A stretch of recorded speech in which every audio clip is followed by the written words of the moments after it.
Daniel abandoned his wife the moment tragedy struck, but what happened next shocked him, and everyone who knew their story.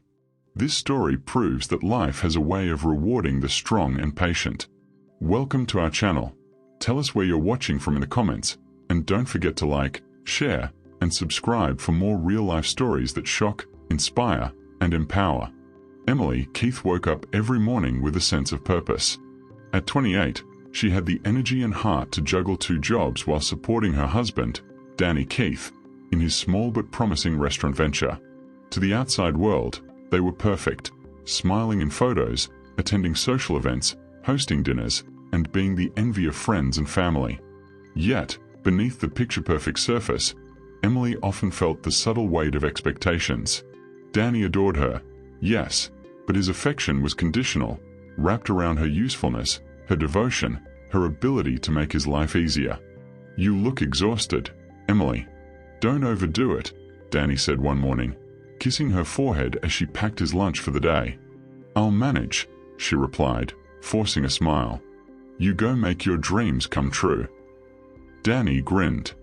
"And I will, thanks to you." Emily believed it. She believed that their love was unconditional. Little did she know, their world was about to shatter, and the love she depended on would reveal its fragility. It was a Thursday evening, storm clouds thick and heavy over the city. Emily had promised to pick Danny up from the restaurant after his long shift. Traffic was worse than usual, and the rain blurred everything. She adjusted her rearview mirror and took a deep breath. "Just a few more minutes," she whispered to herself. Then, it happened. A truck, moving recklessly fast, collided with her car.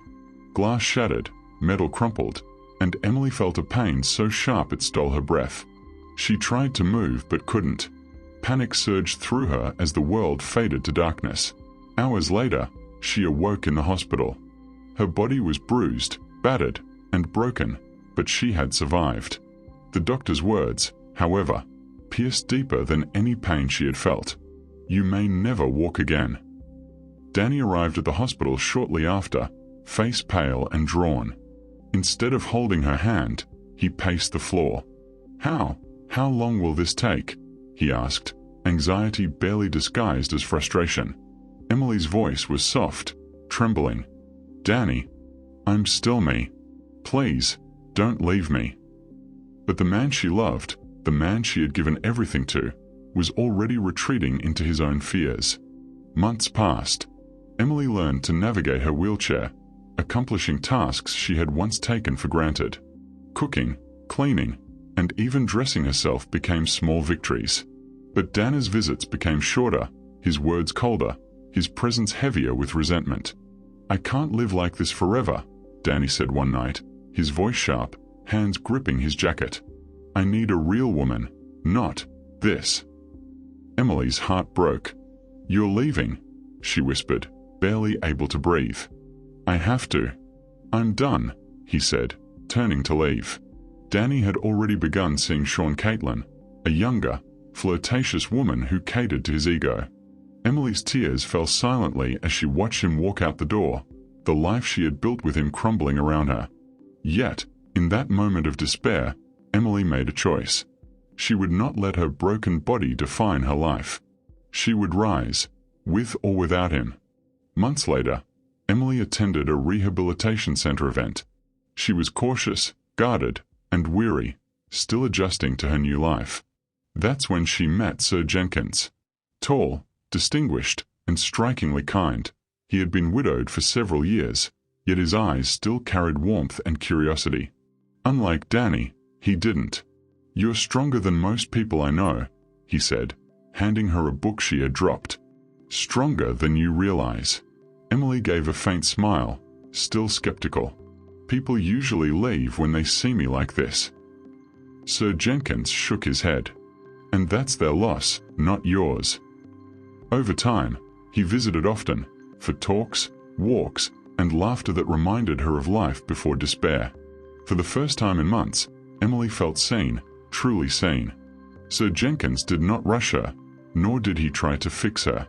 Instead, he waited, gave space, and offered genuine companionship. Slowly, Emily's walls began to crumble. She laughed freely, dreamed boldly, and allowed herself to feel alive again. One quiet afternoon, in a garden filled with spring blossoms, Sir Jenkins held her hand. "Emily, I see you. All of you. I want to spend my life with you, no matter what challenges come." Emily's eyes filled with tears. "I never thought someone could love me like this," she whispered. "You deserve it," he replied. "Always." After their marriage, Sir Jenkins ensured Emily's financial independence. He transferred $100 million into her name and funded a foundation to help accident survivors rebuild their lives. Emily's wheelchair no longer symbolized limitation. It became a symbol of strength, determination, and hope. The world took notice. Media outlets covered her story, focusing on her resilience, grace, and newfound influence. Emily had been broken, abandoned, and underestimated, and yet she emerged stronger, empowered, and unstoppable. Dana's life, meanwhile, was unraveling.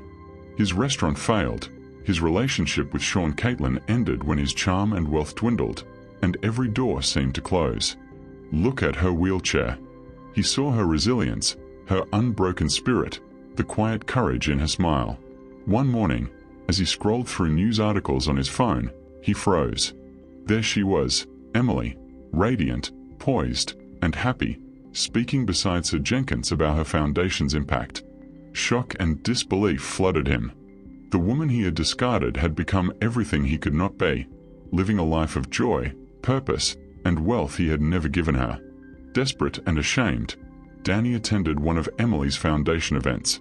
He approached cautiously, his voice trembling. "Emily, I'm sorry. I didn't realize. I was wrong," he stammered. Emily looked at him calmly, her voice steady and kind but unyielding. "You left me when I was broken. God sent someone who helped me rise. I forgive you, but I won't take you back." She wheeled away, Sir Jenkins at her side, smiling proudly. Dana's regret hit harder than he ever imagined. Too late to undo the life he had thrown away. Emily stood on stage at her foundation gala, hundreds of supporters cheering. "Sometimes, what breaks you prepares you for what's meant to bless you," she said. The applause was deafening. Her wheelchair no longer defined her, it amplified her courage. Sir Jenkins held her hand, beaming with pride. And somewhere in the crowd, Danny watched silently, realizing too late that the woman he abandoned had become the queen he could never deserve. Emily's story became a beacon of inspiration. She proved that life could turn pain into power, betrayal into opportunity, and loss into legacy. Every time she spoke at her foundation, she reminded survivors, never let anyone tell you your value is tied to what you can give them. True worth shines through resilience, patience, and courage. Her journey was not just about wealth or love. It was about finding strength in the broken places and allowing grace to guide her to the life she deserved, a life that Danny could never take away.